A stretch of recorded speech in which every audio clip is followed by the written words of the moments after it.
Welcome back, everyone. Dirch here, and I have another video on what makes Borderlands 2 so timeless.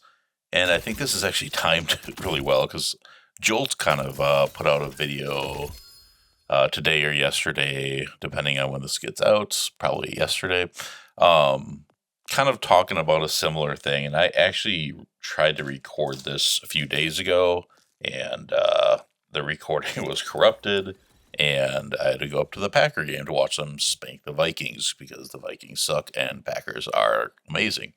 Anyways, that's my Wisconsin tip for the day.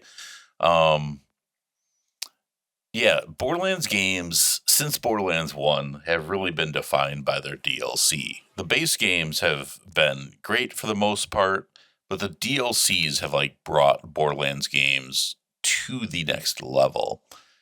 And it's really hard when new games come out and we judge them versus the old games because we're judging games with many pieces of DLC versus games with just a base game. So it makes it hard to look back at that. But I've taken a few things. I've kind of dated all the Borderlands 2 DLCs and kind of looked at the Steam player data to see what happened with those as well, because that's an important part of it. It's just not how we feel about the DLCs, it's what happened with the DLCs for the numbers. And why those DLCs made Borderlands 2 so timeless, and there's a lot of really interesting stuff with that. So yeah, let's dig into this, but strap in. This is going to be a long video because there's 15 pieces of DLC for Borderlands 2. I didn't count the skin packs and that stuff. But just the actual content added to the game to add things to do in the game. So Borderlands 2 came out in September 2012, and on the Steam charts, this is one important thing to look at. Its average players that month was 61,000, and the peak players was 123,000. When you look at Borderlands 4, we started off with an average of 140, over double that, and a peak of 302, also over double that. Right now in November, the average players are now down to 13,000, and the peak are 35. Where in Borderlands 2, it was average of 15,000 and 31,000 peak. So Borderlands 4, although it started over double the player base of Borderlands 2, it's now below that already. And let's talk about why. So again, Borderlands 2 comes out September 12th. October, we have 2 DLCs in October already, straight after it released, within a month. And it's not an event in a bounty pack, which is like a headhunter. It's Gage and Captain Scarlet and her Pirate Booty, one of the best DLCs, in my opinion, ever put out for Borderlands 2, or Borderlands franchise. I love that DLC. And Gage, I remember Gage was such a breath of fresh air when she came out, and I've been very critical of Gage, and I think those criticisms are fair. But when Borderlands 2 came out, I similar to Borderlands 4, I was playing with some friends, and I had a co-op character that was Maya. That's the one I stuck with. And my solo was Sal, and I quickly gave up on Sal, and I just focused on Maya. But then when Gage came out, man, I really got into Gage, and I played her all the way to max level, and then I think I got 0 to max level as well. But then I was kind of okay, gotta put the game down. But then all of a sudden, boom, Captain Scarlet, her Pirate Booty comes out. Way more to do. And that DLC, man, it's so good. And it's, a lot of people put Tiny Tina's first for BL2. I put Captain Scarlet's, mainly because the combat. I understand why people go with Tina's. There's so much amazing thing about Tina's, and I'll talk to that when I get there, but I hated the skeletons, I hated the spiders, I hated so many enemies. But Captain Scarlet, we come out the gates swinging so hard. First of all the NPCs are awesome. You have, your Herbert, your Shade, your Captain Scarlet, your so many good, entertaining NPCs that just fit in the world and belong there. The pirate theme is cool. The weapons are amazing. I mean, we get the Pimpernel, the Sandhawk, the Tattler, so 2 of the best SMGs in the game. one of the two best snipers in the game. You get the rapier for the best melee weapon of the game. The evolution is just a better version of the Neo, which makes it a really good shield. You get the Seraph crystals, and way to buy really good gear. Yeah, just so many new things. Great, just like mobbing maps to test out builds and have fun in. A lot of fun side quests and like new enemy types.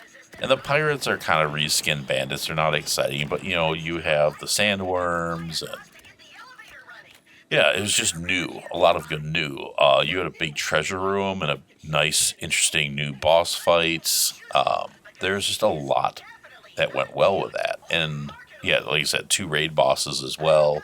It just added so much to the game. And it was just really rich and awesome atmosphere.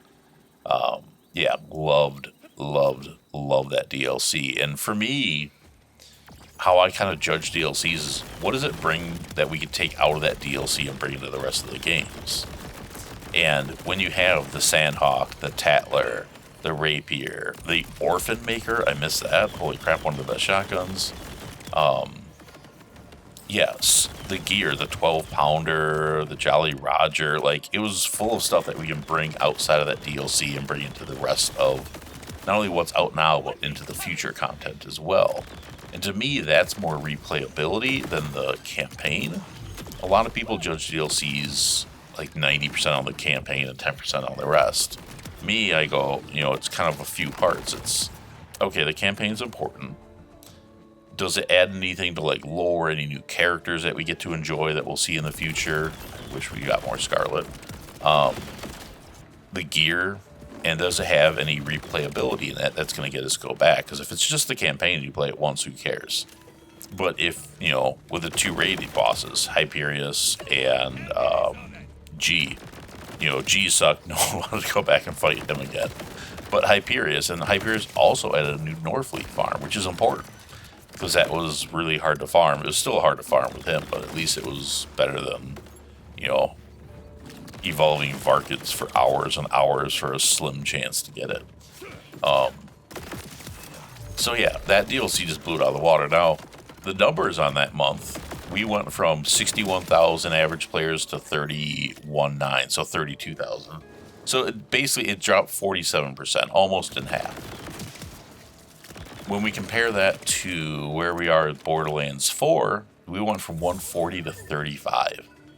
So in October, Borderlands 4 only had 4,000 more players, like almost the same player base as Borderlands 2. That's a hard drop. It's 75% drop.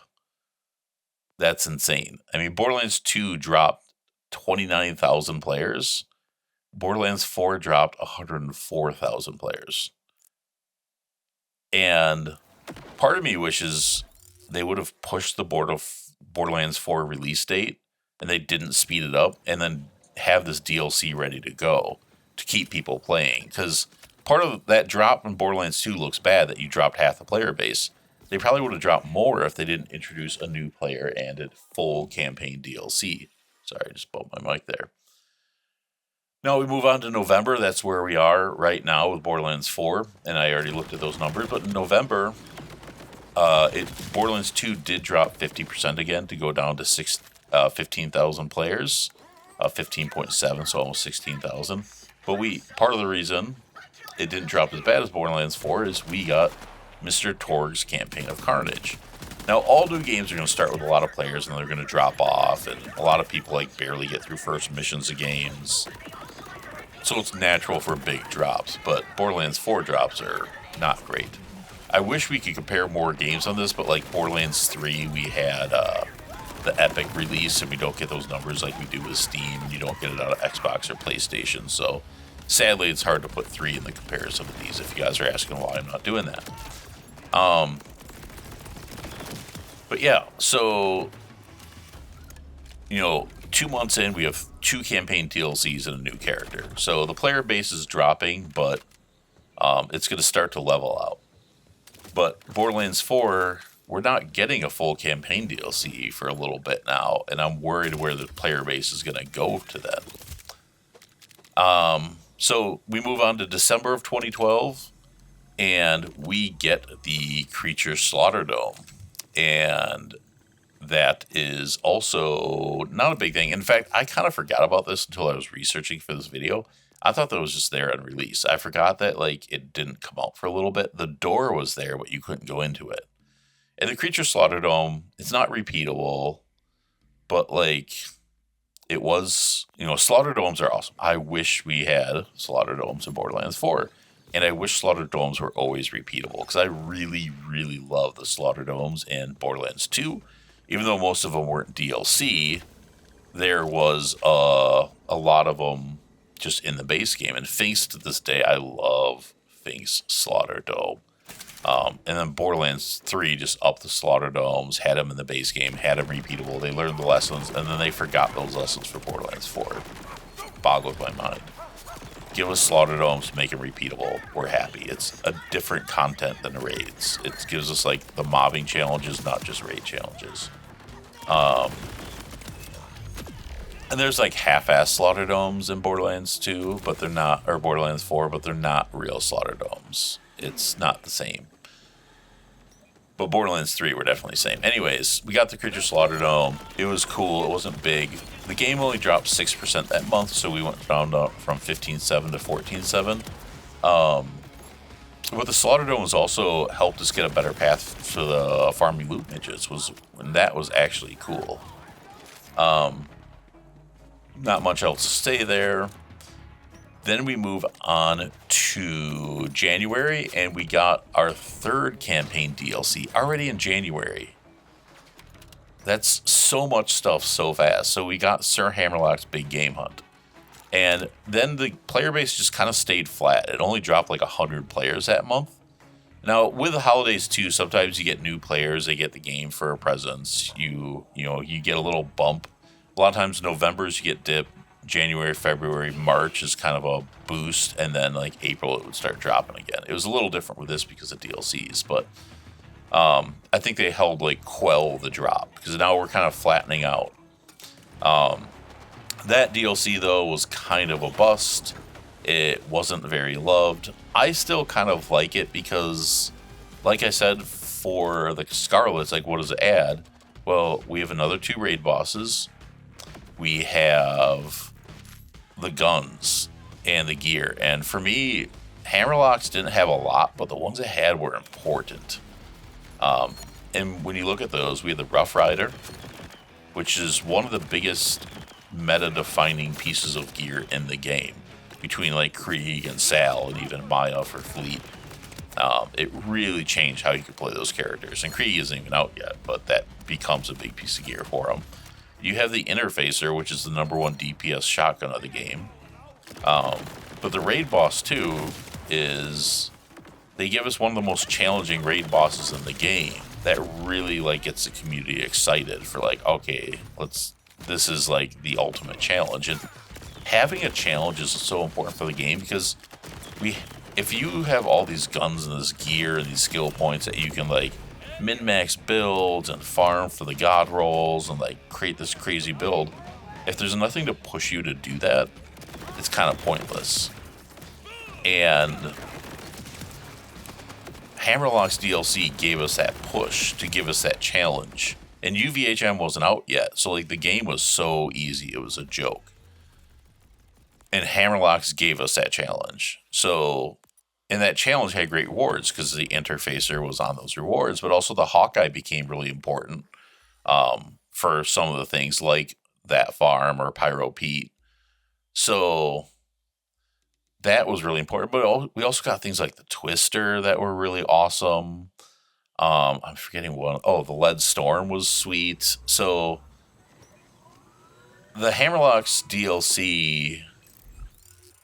Like I said, it wasn't a ton of gear, but it was like 5 or 6 pieces of gear, but 2 or 3 of them were super important. The other ones were just really good, but it really kind of changed the game for the rest of it. I know the campaign was too much driving, too much open space, but we also got like new interesting enemies because the Savages with their shields and with the evolving and with like Ak and evolving him and kind of that mage setup with the Witch Doctors.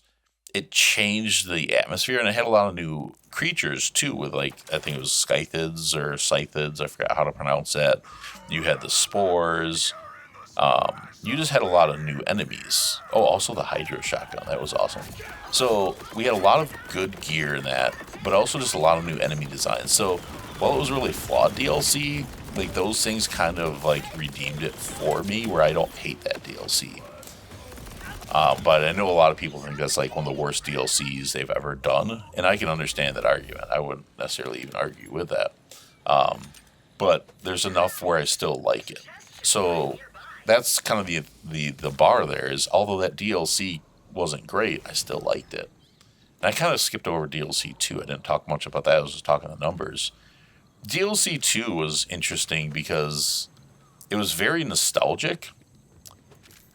And I almost sometimes put this below DLC 3 for these few reasons. Well, it was really nostalgic, and it kind of brought us back to that Borderlands 1 atmosphere, very desert, looked like you were in Firestone. I think it added the least amount of meta-defining gear. There's cool gear out of Torg's Campaign of Carnage. Like, my favorite two are probably the Kitten and the Slow Hand, but they weren't really meta-defining. They were, like, cool A-tier guns, but, like, they weren't needed.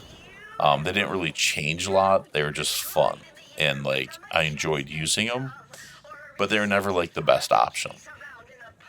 They did allow some niche things to happen. Slow Hand more than the Kitten. But, yeah, I like both those guns a lot. But, like, the grenades that came out of there... oh, I forgot. That wasn't a nasty surprise. Drawing a blank, but they had a good, it was a crossfire maybe that came out of there, a good slagging grenade. But yeah, a lot of the gear just wasn't that important that came out of the Torg's Campaign of Carnage. No, we got Mr. Torg, who's a fan favorite and amazing, and you know what they did with him and other DLCs. You know, we all love blowing up the ocean. You know, a lot of him in TPS, just a lot of Mr. Torg everywhere. Mr. Torg is great, and getting more Teen out of that was awesome too. I think the campaign that was fun. I think there was a little too much driving. But the guns didn't add much, and that's where it kind of held down to me. And all the enemies were reskins. We didn't get really new enemy types. So that kind of brought it down a little bit too, not getting any new enemy types. And it's just kind of one of my least favorite ones to go back into.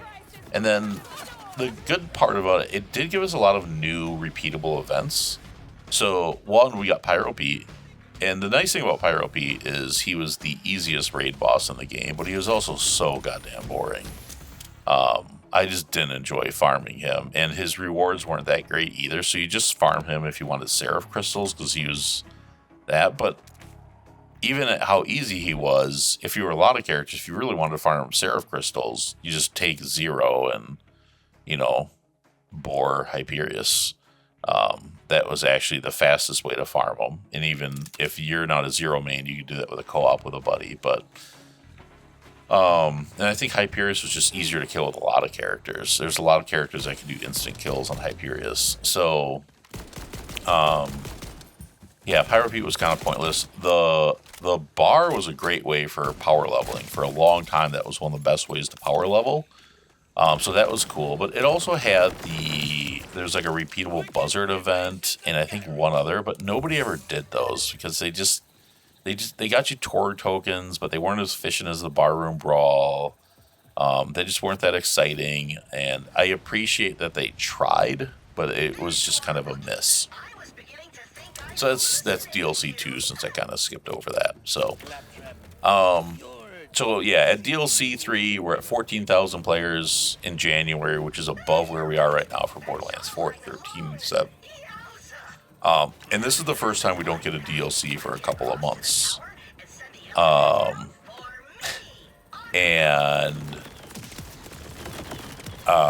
So we start dropping players again because there's no new content. Game's getting a little dull, and the last piece of content wasn't that great. So February we dropped down to 10,009, so about 11,000, and then March we take a big hit down to 7,000 players. So this is the lowest we've been.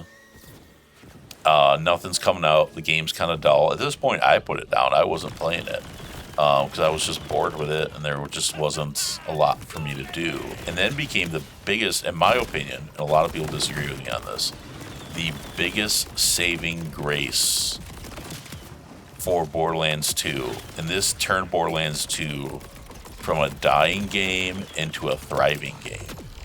And that's Ultimate Vault Hunter Mode Pack 1.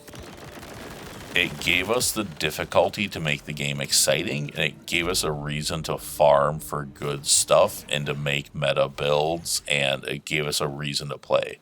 Because now all of a sudden you can just steamroll everything. And UVHM, when it first came out, it was hard. In fact, if you go on Reddit, you'll still see people struggling when they go from True Vault Hunter mode to UVHM Pack 1. And I mean, that was one of the flaws of UVHM. The hardest part of UVHM was level 51. And part of that is you also jump into this brand new difficulty. Enemies have way more health. They have health regen. It takes so much longer to kill them, and you start just getting wiped out. And you don't have the skill points to compensate it for it yet. So by the time you got to level 61, that was quelled quite a bit because you've got skill points, you got gear. And then when the second pack came out, I thought level 72 actually felt like level 50 again because we had so many more skill points. We had the gear, and all of a sudden the game felt easy again. That's for when we get to that pack. But for the first time since the game came out, we started gaining players back. Now, UVHM Pack 1, the month it came out, it wasn't a big change. We went up 20%, so we were at 7,000. We went up to 8.4 thousand. But then we just keep gaining players, and then the game just kind of stabilizes for a long time. And that's what UVHM did. It made Borderlands fun, like worth playing for that stuff again. And then when we add the new challenges in, even better. Now, right after we get UVHM 1, the very next month in May, we get Krieg, Psycho Pack. And we get a 50% bump in player base from 8,000 to 13,000. So now in May, we're at where Borderlands 4 essentially is now, 2 months after release again. And that's a big bump to get back up there. And Krieg, even though I wasn't a Krieg main and I didn't do as much Krieg content as I did a lot of other characters, I think Krieg is the best designed character Gearbox has ever made. He's not my favorite to play, but he's so interesting, and just the combination of skills and personality and play style and how that all intertwined, it's just, Krieg is insane. I mean, literally he is insane, but it's just so well done. And man, that bumped people up. The next month then, no new content, everything stays flat. And then we go to July of 2013, and we get the 4th campaign DLC. All this in under a year. This is crazy. I forgot how fast all this stuff happened. And that's, really mind-blowing that we get Tiny Tina's now. And I think it came out actually in June, but it was June 20... It was late in June. So it couldn't impact June too much, so I put it under July. And the player base now goes up to 20,000. 20,700. So a 60% increase when that DLC comes out. I mean, now we have more players than we did in November, 3 months after release. So we have a combination of a difficulty that makes the game worth playing, and just awesome new content between Krieg and then Tiny Tina's. Tiny Tina's when that came out was so exciting. I mean, I said I was going to talk about it. We got to talk about this. Even though it's my second favorite DLC, story campaign DLC of Borderlands 2. I mean, the world is so beautiful. The writing is out of this world. Myself and a lot of other people, we didn't think Gearbox was capable of this kind of writing because it was such a good and brilliant way to talk about grief and dealing with loved ones passing. It was so silly, but also very serious and maturely handled, and yeah, it was just fantastic. And then besides all that, we had so much awesome just side quests and funny little bits like the meathead trying to play with the nerds and the nerds fighting them. All that classic stuff. I mean, blow up the ocean, everything. So well done. Such a great nod to like Dungeons and Dragons and all that fantasy stuff a lot of us grew up with. Um, so well done. And, it gave us an incredibly challenging raid boss with the dragons. A repeatable slaughter dome, finally, even though I did not enjoy that one because the traps and the enemies. um, and as I say, bringing in new enemy types is incredibly important. I think not just reskinning things, and this DLC did that so much. I mean, the orcs and the dwarves were maybe just like kind of a reskin. They weren't that interesting. But like the skeletons were just a new enemy type, new weaknesses, and like, the arrows dazing you, and then like the mage skeletons, the crystal skeletons, the eternal skeletons, the so many different versions of skeletons. I thought they were all a pain to fight and I didn't find them enjoyable. So that's kind of like a big plus and a big minus. We had the spiders, we had the knights, we had the dragons, we had. God, I gotta be forgetting some, but there's so many new enemy types. The golden gods or the iron gods. No, not gods, golems. God, it was like never ending new enemy types. It was just everything was fresh. And then you go to the guns. And you can really debate between Scarlet's being the best DLC for weapons and gear or Tiny Tina's. Scarlet's just had like the best of so many things, but Tiny Tina's just had so many awesome things. And then you also get the class mods on top of that. So there's a very strong argument that Tiny Tina's is the best DLC for gear. Not only you have the Grog, which is probably the most meta-defining piece of gear in Borderlands 2, if we're going to be honest. You have the magic missiles, which were huge. You have all of a sudden those class mods. You have the sword explosion. You have the two of the best shields in the game with the antagonist and blockade. It was just never ending. You get some of Sal's and Zero's best class mods with his new class mods. I know I'm forgetting some amazing gear. I mean, the Florentine was great. There's one or two pieces of gear I'm just blanking on. The Omen was solid, but not meta defining. But it was just, I don't know, so much good gear in that DLC. Yeah. So it's just, it was just, it was something else. It's still, just because I hate replaying so many of those enemies, like the Four Kings fight, God, that was awful. That was the problem. Even though it was like so amazing, I just didn't want to like go back to it a lot. But yeah, boom for the player base. Now the next month we drop a lot of that because, like anything, you get a bunch of people coming back, they play it through, they beat it, they move on.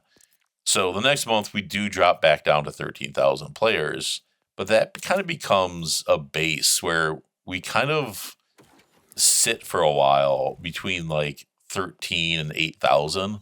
And I know that's like a swing, but whenever it drops down, it comes back up, drops down, comes back up. And you kind of get this ebb and flow based on like seasons and holidays and summer, spring, and fall. You kind of see a flow.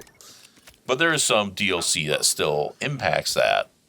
So after Tiny Tina's in September, we get the second UVHM pack. And this one did not give us a big boom for new players. The month it came out, we actually dropped 3,000 players, so we went down to 10,000. But this DLC pack, to me, also just helped get that longevity of players sticking around. Some people rage quit because more difficulty and all that stuff, but I think the OP levels were kind of brilliant, and I missed them because, one, it was just like simple. Like, it was just a simple difficulty increase. Enemies have more health. You stop leveling up. and there's damage reduction. So it's just like enemies level up, you don't. You get that damage reduction. Things are harder to kill. Your build has to be tighter. You have less health, so you're squishier. So in a sense, as they level up, they do more damage because they have higher level gear, and your build just has to be smarter, more in tune. But on top of that, what I loved about the OP levels, and not enough people did this, and I think Gearbox did a bad job of advertising this, you can set your own difficulty. So Spunky, one of my buddies from back in the day, he's one of like the OG Borderlands YouTubers, influencers, forum guys. He like helped a lot of people start on Twitch. What he did a lot is he didn't like OP8, and he was vocal about that. But he unlocked OP8, and then he would go back and he would just farm a couple of guns he liked from OP8 that were underperforming guns, like the Cobra. No, I know that was a shitty farm, but the Cobra was an underperforming sniper. But if you really love the Cobra and you love it from Borderlands 1, if you took an OP8 Cobra into like OP2 or level 72 or OP4, all of a sudden it's a really good sniper. So like if you like the mechanics of gun and how it works, but it's underperforming, you can kind of set your own difficulty. You know, you could say like, oh, an OP8 version of this is too strong and I prefer OP2, but an OP6 version of this is like just where I think it should be. And you could create your own difficulty doing things like that. I'm like, yeah, you have to unlock them. Yeah, you'd have to go into different OP levels to farm that gun, but like once you farm your gear, you can go and play in your custom difficulty. And I think that's awesome. And I just wish more people would have done that, because then instead of just complaining, oh, OP8 sucks, like, yeah, if it sucks for you, sure, but if you just go and like do that one farm and just get that gun, then you can do your thing. It's not perfect, but it's better than like the dumb modifiers we got in Borderlands 3. Those turned me off. But also with that, you know, we get the new set of pearls, and we get guns like the Becca. I didn't really go over pearls for UVHM Pack 1, but we also got stuff like the Bone of the Ancients and some other new stuff, which is awesome for new gear. And now we all kind of think after this, the games, you know, hey, we got all of our DLCs, we got this, but then they announced they're going to do these Headhunter packs. And we're almost back now to like when the game first came out. It's like a 2.0 of Borderlands 2, is now we're going to start getting new DLC every month for a while. And this is super exciting too, and it kind of almost follows a similar pattern of the first DLCs. Because right after that, so September, we move on to October, and we get Headhunter Pack 1, The Bloody Harvest. And this is one of the best ones. The world was so beautiful and so perfectly set up for Halloween. You have all this pumpkin stuff. You have the modifiers. You have a really cool boss. You have so many cool Halloween Easter eggs. We get a good new Tubby farm. Now, none of these brought new gear, but they gave us like new ways to farm old gear, which was cool. But it was just an interesting, awesome like thing to play in. And the boss was fun. It was really great. Knocked it out of the park. And now, kind of like the regular one, the second one kind of took a step down. And the second one was the Wattle Gobbler, the Thanksgiving one. And this one, the enemies kind of felt like cheap reskins. They did that funny Grandma Torg Flexican story, which was just like a huge pain in the ass and such a troll, but it's kind of hilarious, but it also made people mad. And the boss fight wasn't as interesting, and it just like, it kind of missed the mark, especially compared to Bloody Harvest, and, you know, it was whatever. So when the TK Bajas came out, the player base went up slightly, and then the Wattle Gobbler, we dropped 3,000, so we're back down to about 8,000 players at that one. And that's kind of where we were hitting our lulls. But it was also November, which is also a lull. The game kind of always dips in November as it moved on. That was just a slow month, but December's always picked up with some holiday shopping. But this December picked up strong. We go back up to 12,000 players again with How Marcus Saved Mercenary Day. In this one, I was kind of talking about it in my last video, but this was such a good Headhunter pack. Not only the train and the snowman, which was a great boss fight and great rewards with just having a selection of all of our awesome purples. When you need those purple things, you have a way to farm them. But, you know, the snowmen in general were new enemies. I thought the story was hilarious and charming. We actually had side quests on it. The world just felt different than the rest of Borderlands. And that's what the Headhunter packs all did, where, like, our bounty pack for Borderlands 4 for Christmas just felt like another bunker. It didn't feel like new and unique like this one did. It was just so bright and so white, and the snow and the Christmas trees, and it felt very different. And today, it's arguably the best Headhunter pack for people. But I think Son of Cross should probably beat it out. But this brought back a lot of new players, and then the following month in January, we kind of stayed flat with that player base, just bumped up very tiny. And that we got the Wedding Day Massacre, which is one that kind of like doesn't get talked about too much because it's just good. It wasn't bad in ways. I thought like the soundtrack to it was awesome. I really enjoyed the campaign. The dual Goliath boss fight was kind of challenging because they could just keep regenerating health when they got a kill. Especially when you knocked off their helmets, they went crazy, which was like, it was kind of hard not to knock off their helmets. And I think eventually that fight became easy, but I remember the first time when it came out, like it was a good challenge. And it was a fun fight, and then there's some fun Easter eggs in it with the leprechaun stuff, and yeah, I really enjoyed that one. It just like, it didn't have the rewards of the mercenary, and it didn't have like the expanse of the Son of Cromarax. And it just kind of like felt in the middle. I thought it was right on par with the first one, but the first one just is so, you know, it was the first one, and that kind of made it special. And these were all $3 DLCs, which was great. You know, they didn't add in gear, but it just like was more things to do. And especially with Mercenary Day and Son of Craw, those had the most repeatability because they were such good farms. So we go 2 months without anything now, kind of like, you know, we got a few months until we got to the final DLC, and we get the last DLC we think for Borderlands 2 once again when we are wrong. But it's April 14th, 2014, or not April 14th, just April of 2014. And we get the Son of Cromarax, and this DLC knocks it out of the park, this Headhunter. It just, the campaign was great. It was huge and like beautiful. You know, we bring back some of the pirate stuff. The underwater tunnels were beautiful. The maps were gorgeous. You got a lot of cool echo logs and lore that we learn new things about characters. We actually get a full-on raid boss. The final raid boss, what we think at this time, to the game.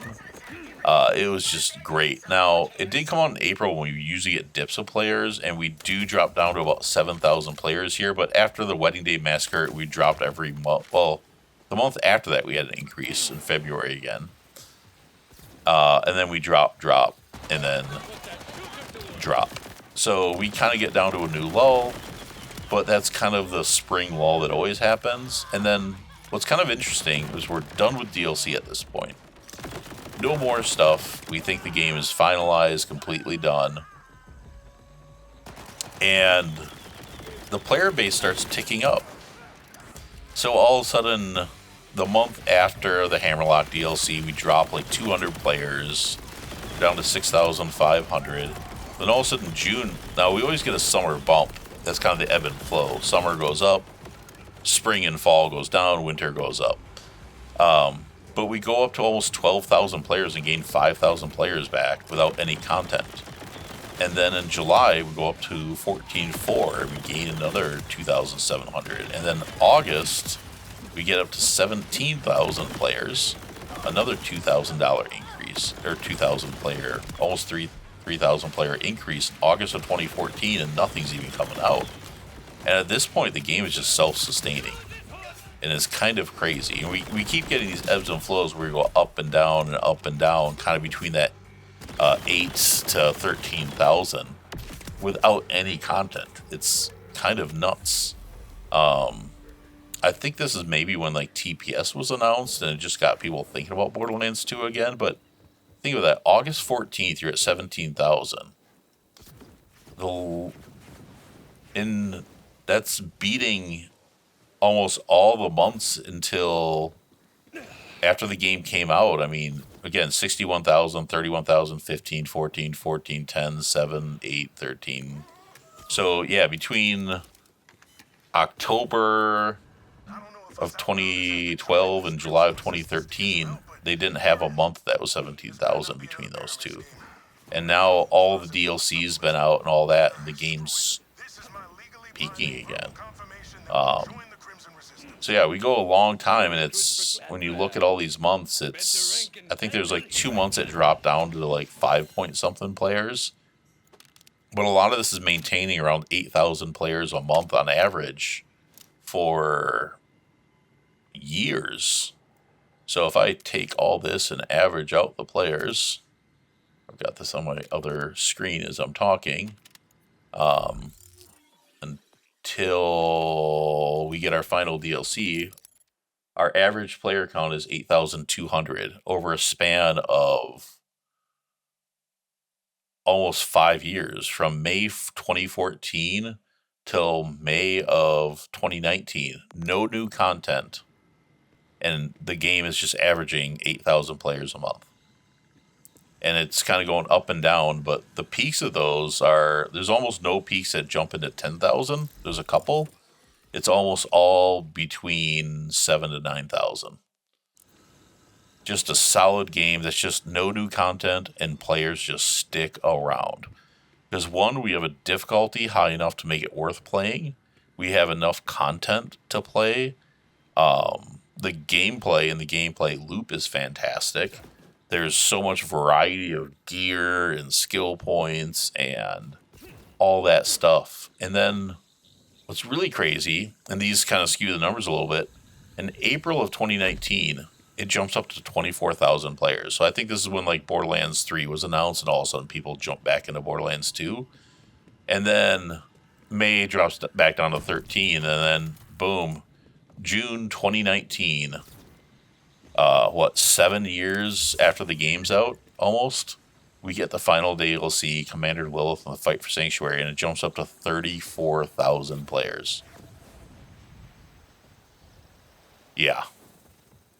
And that's insane. There's so few games that maintain a player base like Borderlands 2 did. And even more so, the games that do maintain player base are almost always PvP games. This is a single player or co-op player versus enemy game. It's like unheard of for this kind of longevity without PvP. Almost no game does that. Borderlands 2 was insane for that. So after Borderlands 3 comes out, you do see the player base really drop off because a lot of people have moved on to BL3. And now you're kind of seeing between 3,000 to 4,000 a month. But it's maintained that since Borderlands 3. So if I just go to November 19th, so that's when the player base really drops off. We're down to 4,200. If I just take that until today, yeah, the average count is like 3.3 thousand. So it's definitely dipped a lot, but we've had, since Borderlands 2 came out, we've had the pre-sequel, we've had Borderlands 3, we've had Wonderlands, we've had Borderlands 4. So there's been 4 new games to play. So like people have moved on, and a lot of people have been playing the newer games and not doing Borderlands 2 again. But Borderlands 2 still has a player base playing it. And, we're now in 2025, 13 years after it. And that player base is not only there, it's consistent. It's not going away. Even September of 2025, it had an increase. June of 2025, it actually jumped up to 7,400. So I think a lot of people went back to it like, oh, hey, a new game is coming out. Let's get back into the Borderlands world. Yeah, it's just crazy that this game just keeps going. And this is just This is just the people on PC, guys. This is Steam numbers. This doesn't count the entire player base. This isn't Xbox. This isn't PlayStation.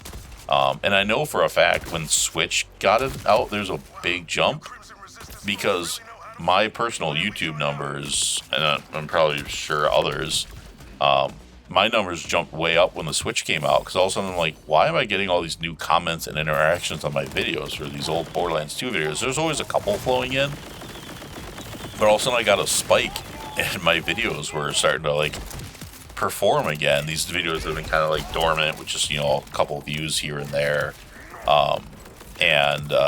You know, reading those comments is a lot of people like jumping on and playing on the Switch for the first time. So yeah, the Switch brought in a whole new chunk of players too. And yeah, like I said, these are just a fraction of it, just the PC. But yeah, this game was able to sustain such a player base because of all the amazing DLC. Borderlands 2, without that DLC, it would have been dropped down to a no-name game, no one talks about it, and just a dead game. But instead, it's still an active game over 10 years later. And that's because of all this content. But not just the content, the quality of the content. I mean, if you look through this content, what the worst stuff we have is probably Hammerlocks, Torgs, and the Wattle Gobbler. Probably the three worst pieces of DLC.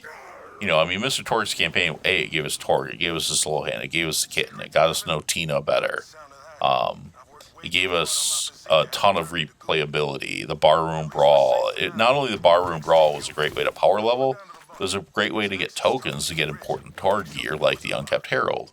It's one of the best ways to farm that. You know, Hammerlocks, again, you know, Twister, Interfacer, Rough Rider, you know, Hawkeye, Hydra, like a lot of awesome gear came out of that. Nakayama was like hilarious of an enemy. It did give us a lot. The Wattle Gobbler didn't really add anything, but like if that's your low point of DLC, awesome. Like so much of these things were just the pirate booty, UVHM, Krieg, Gage, Tiny Tina's Attack and Dragon Keep, Mercenary Days, Son of Cromarax, OP level, like Fight for Sanctuary was incredible. Like that was a full-on campaign DLC, and then that brought in all this new gear again late in the game. I know like the OP10 and all that stuff. I won't get into that. But yeah, this is so much faster and more aggressive than we're getting for Borderlands 4, and that's the weird thing. Is Borderlands 4, we're not like the new character in DLC, we're getting that in what, January? We got that the month after Borderlands 2 came out. Also, we're up to 5 Vault Hunters and a full-on campaign DLC. So, yeah, Borderlands 4, I think they need... I want them to take their time so the DLC is worth it and the game's has a long life. But they also need to start giving us something now to stop the bleeding. They need to... Yeah, hopefully the new DLC and the new character do that, and then they can start hitting us 1-2, 1-2. But we also know, for some reason, they've gone away from the 4 story campaigns, and I think that's a mistake. You know, they're giving us, you know, 2 characters, 2 story campaigns, a bunch of bounty packs. Like, there's enough content in that season pass, but, like, go back to the Borderlands 2 formula.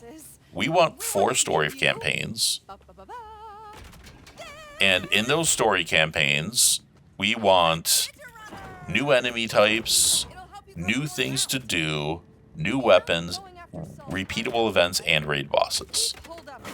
Because, like, even the Borderlands 3 DLCs, and there's some great DLCs in there, they weren't all giving us raid bosses. They weren't all giving us repeatable events.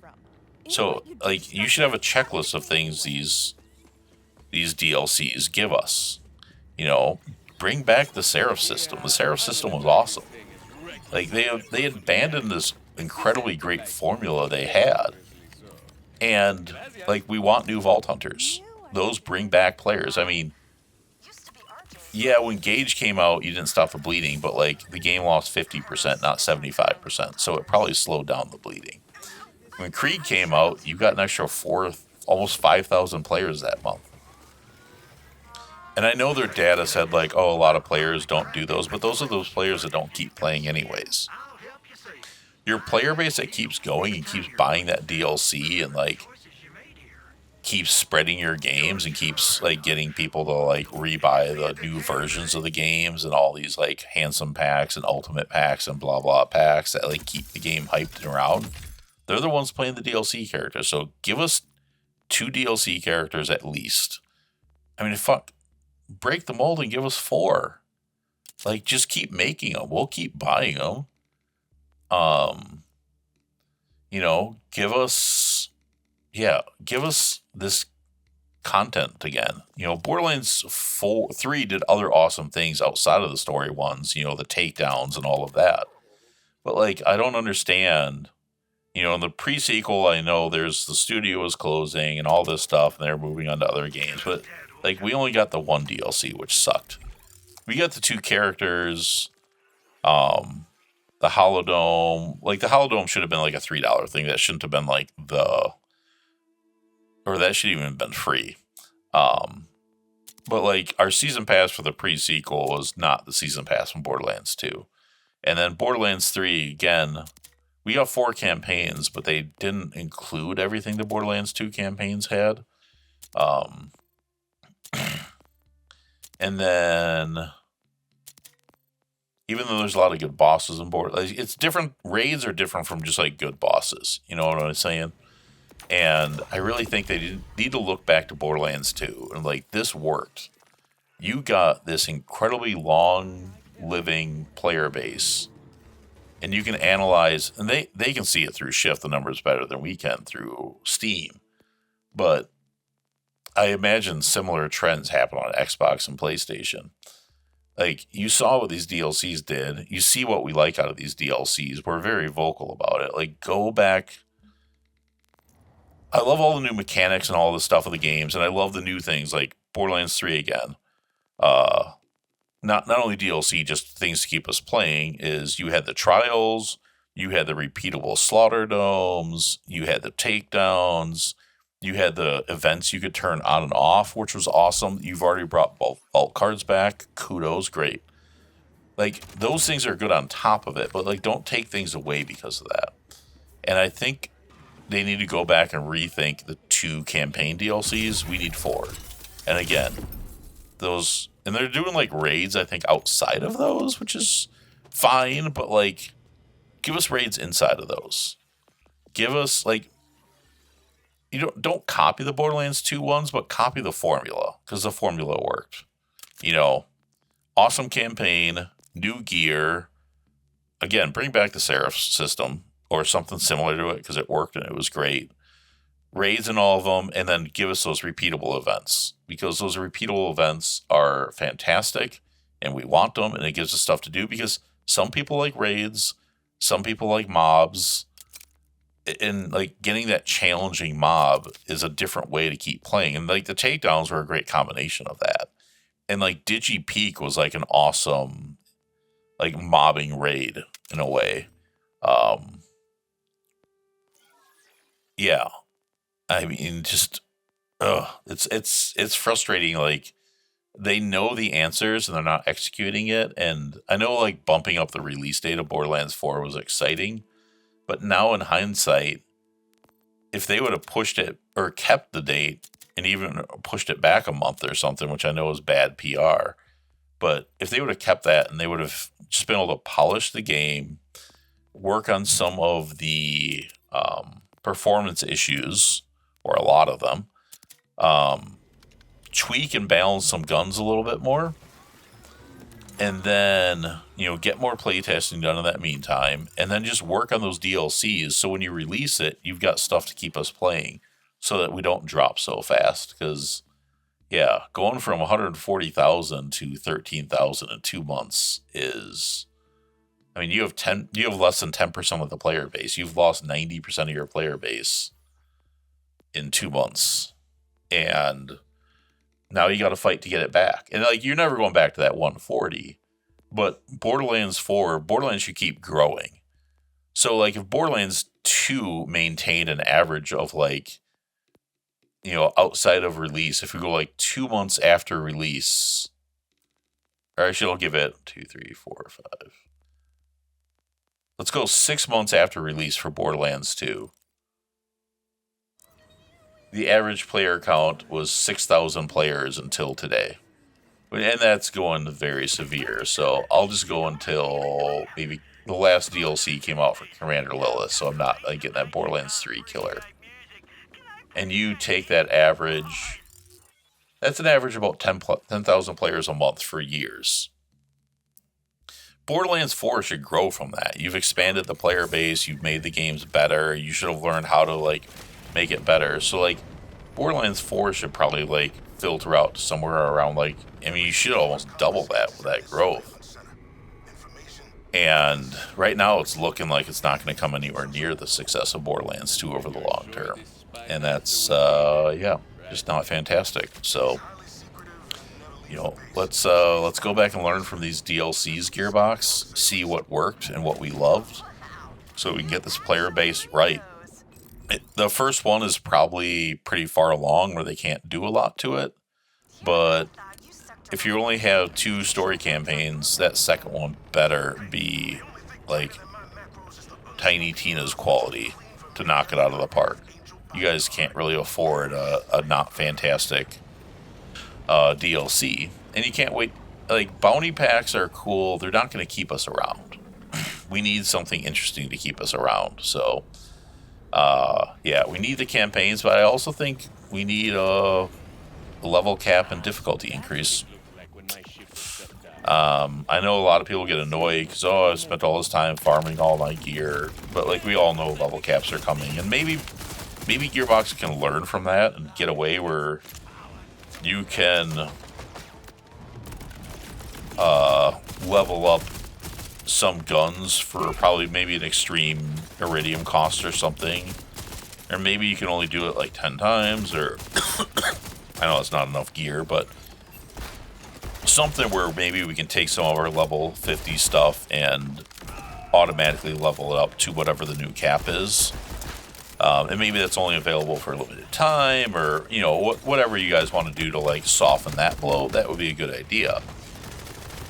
But I definitely think we need a difficulty increase, because right now the game's so easy. There's so many ways to just like one-shot everything in the game, and like one raid boss isn't going to solve this. You know, we need real challenging content throughout. And you know, people have brought up good ideas, like give us invincible rifts and maybe invincible versions of like the Ripper sites, or, you know, there's a lot of ways to do this to give us challenges and have good rewards with it. But sometimes the challenge for the sake of the challenge is enough. You know, give us actual slaughter domes. Just open up areas on the map and just add slaughter domes to them. And those should just be free, because you should have done those from the start. Bring back the trials, because then you can do raid versions of the trials too, which is another great thing Borderlands 3 did. Yeah, we need this content, and we need this DLC to start coming out, because so far we haven't had any meaningful DLC. And it's, you know, we're about to go into December, and by December we had 4 pieces of DLC for Borderlands 2. And yeah, you guys, we need to start catching up to Borderlands 2. It should look similar, and it doesn't. So yeah, but I'm all in for an increased difficulty level, because at this difficulty I don't even need to like min-max, and I can just wipe out bosses with these. So what's the point of min-maxing and spending all that time farming all that gear just so I can speed it up slightly? And it's just easier. I mean, I know that's the point of min-maxing, but like, I want a challenge. I want a reason to min-max and to play. I want to struggle so that I can push myself to do better.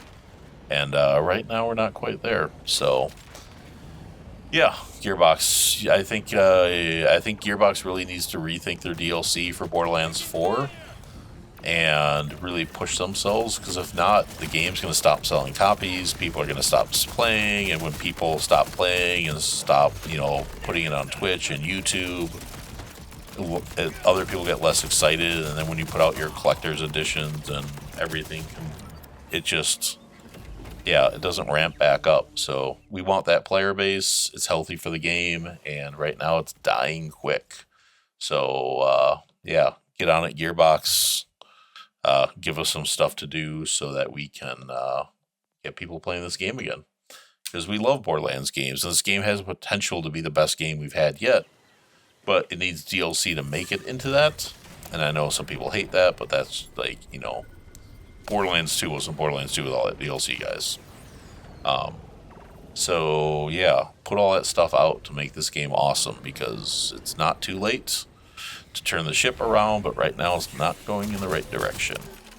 Thanks for watching, guys. This is a long one. Sorry to keep ranting, but something I wanted to put out there. I'll talk to you guys later. Bye.